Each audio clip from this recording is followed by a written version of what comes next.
I want to show you how to change the font size and the page zoom on Google Chrome. So for this we have to open the settings of Google Chrome, press on these three dots from the top right hand corner.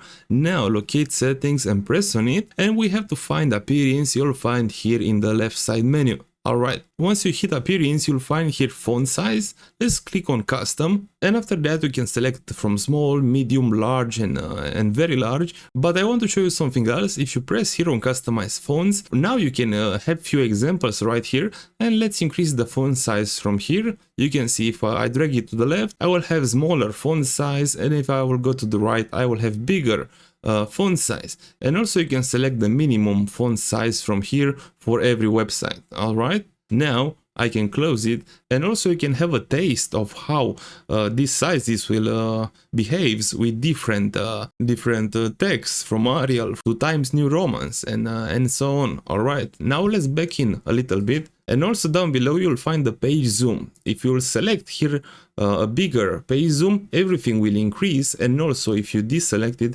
if you go lower, everything will be smaller. And at the same time, you don't have to go inside the settings to select that. You can do that in any website. As an example, let's go to google.com, and now if you hold Ctrl on your keyboard and you play with your mouse wheel, you can increase it. You can zoom in or zoom out as you'd like, and you can do that with any website. All you have to do is just hold that Ctrl button, and you have just to zoom out or zoom in. So this is how to change the font size and also how to change the zoom in Google Chrome. I hope this tutorial helped you out, and thanks a lot for watching.